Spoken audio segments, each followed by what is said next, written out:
What up, what up, what up? Recentemente eu estava pensando sobre a questão da reserva de emergência. Como muitos inscritos e seguidores já sabem, eu sempre recomendo que a pessoa tenha pelo menos uma reserva de emergência antes de começar a comprar qualquer tipo de valor em Bitcoin. Ou, sei lá, se a pessoa se interessa por investimentos, começar a investir o próprio dinheiro, né? E eu sempre defendi a ideia de manter essa reserva de emergência em moeda fiduciária, tem um caixa em fiat. Justamente por conta da baixa volatilidade e da, entre aspas, segurança maior, né? Porque como não tem uma, uma volatilidade tão alta assim como o Bitcoin, a pessoa consegue ficar tranquila, sem se preocupar se o patrimônio dela, se o dinheiro que ela tem ali guardado, vai se desvalorizar 50% do mês para o outro. Só que me apresentaram uma perspectiva recentemente que eu fiquei bem pensativo e eu até mudei um pouco a minha opinião sobre isso. Porque, tipo assim, qual é a função de uma reserva de emergência? A função de uma reserva de emergência é prover liquidez quando você precisar.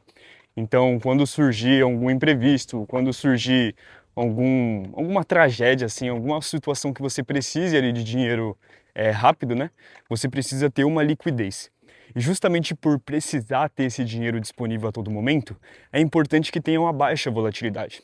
Só que falaram para mim o seguinte: como que Fiat vai ser uma boa reserva de emergência? Ou sei lá, por que Bitcoin não seria uma boa reserva de emergência, sendo que o Bitcoin é o único dinheiro que ninguém consegue confiscar de você?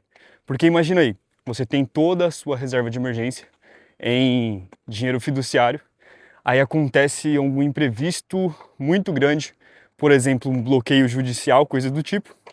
E aí, o que que aconteceu com a sua reserva de emergência? O que que aconteceu com aquele dinheiro que servia justamente como um bote de salva-vidas para você, em situações caóticas onde você vai precisar de dinheiro? Então, eu tô começando a mudar minha perspectiva e começando a enxergar a reserva de emergência como uma coisa maior e não limitar ela única e exclusivamente para a moeda fiduciária. Eu acho que é muito importante que você tenha uma reserva em fiat, mas também tenha parte da sua reserva em Bitcoin. Porque se você perder seu emprego, se você quebrar sua perna, se você sofrer um bloqueio judicial, se tudo de ruim, todas as possibilidades de coisas ruins acontecerem na sua vida, eu acho que a reserva que mais vai sobreviver a essas questões é a reserva que você tem em Bitcoin. Porque reserva de emergência também deveria servir para situações do tipo você precisar sair correndo do país que você está. Uma situação assim extraordinária, né? Fugindo assim de todas as normas possíveis. Então, assim, por mais que o Bitcoin ainda tenha volatilidade, eu acho que é muito importante você manter uma parte da sua reserva de emergência em Bitcoin e tratar essa parte como literalmente uma reserva de emergência, não como uma reserva de valor ou coisa do tipo, que é a função mais utilizada no Bitcoin hoje em dia, né? Quem me disse isso foi uma pessoa que tem 100% do seu dinheiro em Bitcoin, que é uma coisa que eu também fico pensativo. Às vezes eu me pego pensando assim, tipo, pô, como que alguém consegue ter 100% do seu dinheiro em Bitcoin? Porque vamos ser sinceros, tá? A gente, querendo ou não, a gente vive em um sistema capitalista fiduciário. A gente vive em um sistema fiduciário.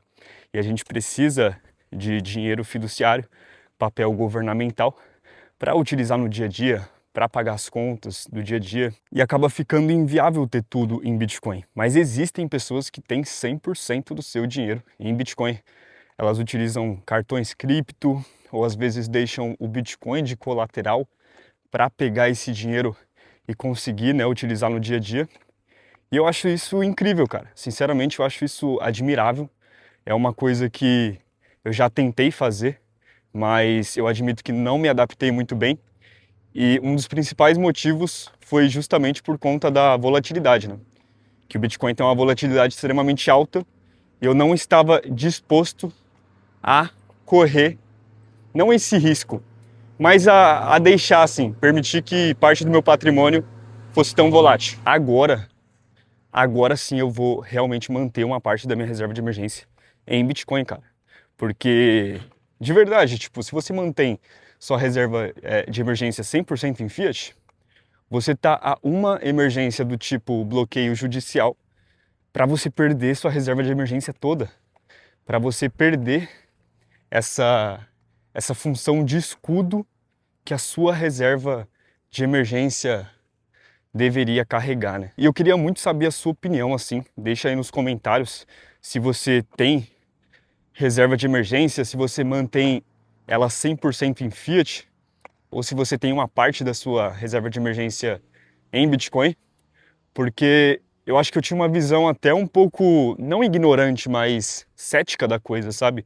Por mais que eu ainda estude muito sobre Bitcoin, tenha uma convicção extremamente grande em Bitcoin, era parte da minha não política financeira, mas da minha educação financeira, eu aprendi dessa maneira, né? Guardar dinheiro, ter uma reserva de emergência e coisas do tipo. Mas tem pessoas que têm 100% da sua reserva em Bitcoin. Pô, tô num lugar aqui muito legal, cara. Eu vou até gravar pra vocês aqui. Duas corujas, olha que da hora. Pior que elas estão olhando pra cá, mano. Não sei se vai dar pra ver no vídeo, né? Mas elas estão literalmente olhando pra cá. E é isso, era isso que eu queria compartilhar aí. Essa questão aí de eu estar mudando a minha visão sobre reserva de emergência em Bitcoin. Deixa aqui nos comentários a sua opinião, como que você faz aí para manter uma reserva de emergência, se você tem uma reserva de emergência, né? E se você não tem, eu recomendo que você tenha, tá? Porque é muito importante se você quer sobreviver no Bitcoin no longo prazo. Deixa o like no vídeo se curtiu, se inscreve no canal aí para mais vídeos como esse. Te vejo no próximo vídeo. Tamo junto, rapaziada. Até mais.